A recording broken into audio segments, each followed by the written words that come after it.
lecturing on the theosophical platforms everywhere, you are, you see, this is you. This is what you are. This is with what all this violence. All this violence.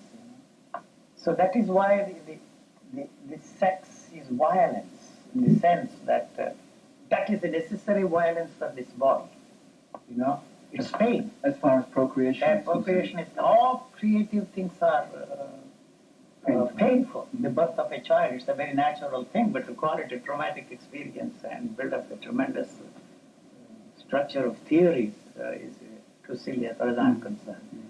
But it cannot be a traumatic experience there also. That is why you say after all this violence, you go to sleep, tired, you see. So that is the nature's, all creation in nature is I wouldn't call it pain or violence. The volcanic eruption, the earthquakes, and the storms, the rivers overflowing, all this is part of nature. You cannot tell that there is chaos only, that there is no order, chaos and order happening almost at the same time. The birth and death is a simultaneous process. I'm talking much too much now. Come on, go ahead, and in the light of what I have said, whatever questions you want to ask. I'm not against promiscuity, I'm not against celibacy, but I want to emphasize one basic thing, that if you are interested in pursuing your spiritual matters, whether you practice celibacy or indulge in sex and call it tantric sex, it doesn't really make any difference. It's comforting for us to believe that this is a tantric sex and you are not having sex with a call girl, with a prostitute, or with any woman. Sounds better if you call it tantric. Tantric sex, you see. And the feeling is more, there is more closeness, all that is absolute gibberish. It's where they are killing themselves and killing others. I am nothing against that. You see, you run a brothel because there is a demand for it. Call it a fucking club, I'm sorry to use that word, and or a tantric center, it really doesn't. That's in demand, you see, but the people now, there are so many people who are doing this kind of a thing, you see, in the name of enlightenment. That is detestable to me. They are not honest enough to admit that they are using that, they are running brothels and they are all pimps. Sorry. Yeah. The gurus are pimps. Yeah, Mr. Roshni's became famous for that. Yeah, that's why somebody asked me, what do you have to say after his death? I said, the world has not seen such a pimp, or will ever see such a pimp in the future. He was very good at it. I mean, very professional. Yeah, professional. He combined the Western therapies, the tantric system, you see, everything that you could find in the box. He made a big business out of it, because, you see, he took money from the boys, he took money from the girls, and kept it for himself. And he took the girls as well? Yes, you see. And so, he's dead, so we don't say anything. Nil nisi bono. But if we can go back to what I want to say is that unfortunately the society, culture, whatever you want to call it, has separated that activity and put it on a different level, other than treating it as the functioning of the living organism. And that's the basic thing, because the survival and reproduction is the basic thing that is there in the living organisms. That's all. And the rest is artificial build-up. You can change theories, you can change ideas, you can write books, and it really doesn't matter to me as far as I'm concerned. So I don't tell anybody what they should do or what they should not do. My interest is to point out this is the situation, take it or leave it. But without the build-up, without the culture, without thought, there would still be a sexual functioning of the body, but there wouldn't be anyone to make a problem out of that. No problem. The body would react, and anything we touch, we turn that into a problem. And it is more so because it is the most powerful drive there, for its own reasons. And if you translate that and push it into an area where it really doesn't belong, the pleasure movement, we create problems. And once you create a problem, the demand to deal with these problems within that framework are bound to be there. So that is where you come in, sex therapist. See? So I have nothing against a sex therapist, because that problem has to be solved by them. Otherwise they become neurotic, they don't know what to do with themselves. And that's all there is to it. But not only that, see, everything, see, the God, truth, reality, liberation, moksha is the ultimate pleasure. Hmm? We are not ready to accept that. But sex is very concrete and Very much more of concrete. a concept. Concrete, you see, this is tangible. Mhm. So that is why it has become a very, very powerful factor in our lives, and also the demand for the culture to put it is in its, to put these limitations on it. Mhm. First in the name of religion, now again in the name of family, In the name of law and- law is what? This is nothing but a worthy outgrowth of the religious thinking of man. What's the difference? And all these laws don't help anyway because the drive just goes on. Goes and on. You see, well, what is so? You talk of sacredness of life, and you condemn abortion. There is the same old idiotic Christian ideas persisting there, and turn every woman is into a criminal, and you go and kill hundreds and thousands of people there in the name of your flag, in the name of your patriotism. It's Huh? hypocrite. That's the way the things are. So, not that it is of your interest to change, but the change is something which this structure is not interested in. Talks of change, but the things are changing constantly. You know. Now, I have given the talk. I heard you. I don't know if it makes any sense to you. It does. It does. Yes.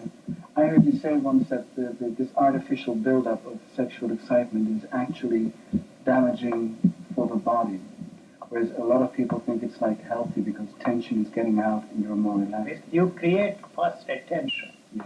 All this build-up, Artificial. all this romantic nonsense is a build-up there, building up of tension.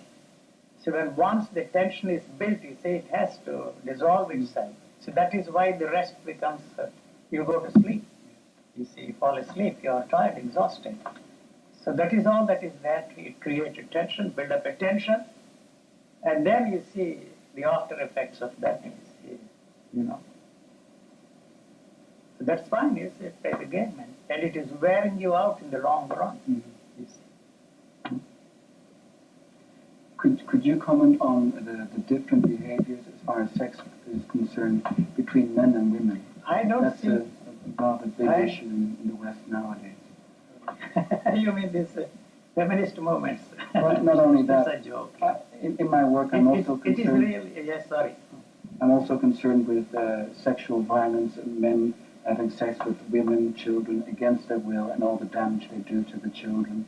And you hardly see that sort of physical sexual violence in women. So there's this discussion: what is this? That a lot of men are being more than women being able to objectify and use children and women in that way. So A lot of violence that is a sociological problem, I think, you see. You know, I don't know, I can't say much on that, but it is really unfortunate that man got away with everything for centuries. And this society ignored women, half the population on this planet. See, were neglected, eliminated, and treated as doormats. Even the Bible's story tells you that woman is made out of the rib of a man. What preposterous nonsense it is. You see, their intelligence is lost for this culture. It is the same everywhere, not only here. So where does this arise from? That from time immemorial, this situation has The other been party also, you see, the responsible for that, you see, you're praising woman as a darling, you see, and she accepted that minor role. Woman is also to be blamed for that kind of a thing. I'm not over enthusiastic about all these the feminist movements today. See, this is a revolt that really has no basis for that. It's a reaction. You mean both parties are responsible? Are for responsible. the situation? Responsible. There's one, I say this very often, one of the leaders of the feminist movement visited me and asked me some questions. He said, what do you have to say on this? I said, I'm on your side. But you have to realize one very fundamental thing. As long as you depend upon the man for your sexual needs, so long you are not a free person. That's very simple. No? You are not a free person. Now, if you use a vibrator for your sexual satisfaction, that's a different. You are very crude here. No, So I'm not crude. This is a fact, you see. So, as long as you depend upon that, see, then the exploitation begins. It still goes on. Goes on and on and on. So I'm not against these feminist movements. They have to have every right. Even today, in the same job, a woman is paid less in the United States than a man. Why? So we got away with this kind of a thing, you know. And that is culture, of course. That is culture. But it must have started somewhere. But where is the guarantee that a woman is... there was a time when I believed that if women were to rule this world, it would be a different story. Wouldn't it? Has it been? You had a prime minister in India, you had a prime minister in Ceylon, you have a prime minister in England, and one of these days probably, I don't see that kind of a thing will happen in America. A woman will be the president of the United States. They are as ruthless as any other person. More ruthless. More ruthless. And so this dream of mine, this pious thought of mine was shattered when I saw that woman there in Jerusalem. What was her name? Golda Meir. Golda Meir or Indira Gandhi in India, and I don't even remember now. Madame Thatcher. Oh boy, oh boy. That's it. No, I'm not. But still, I feel there's nothing to choose between. No. So it is not a question of a man running that show or a woman running the show, but it is the system that corrupts them. That's all. But there wouldn't be any inherent differences between men and women. I mean, this tendency of men to dominate anywhere and at any time. That is, you see, the power game is part of the culture. See, it is power. There's no biology involved? Now they are talking of hormones. I really don't know. They say that the hormones that are responsible for the violence. If that is so, well, we need. What do we do? Assuming for a moment that it is not, you see, a culturally instigated thing or the advantage that we have had for centuries, but if it is a hormonal problem, you have to deal with that in a different way, not put that person on a couch and analyze, and your mother was responsible, your great-grandmother was responsible for your problems. That to me is too absurd and too silly. So we have to find out some ways. You see, the basic question which we have to ask for ourselves is, what kind of a human being you want? You want to be, or the culture wants to create? You know, that's the basic thing. So unfortunately, we have placed before ourselves the model of a perfect being. Perfect being is the God-man or a spiritual man or an avatar or something like that. But forcing everybody to fit into that mold is the cause of our tragedy. It is just not possible for us to be, all of us to be like that.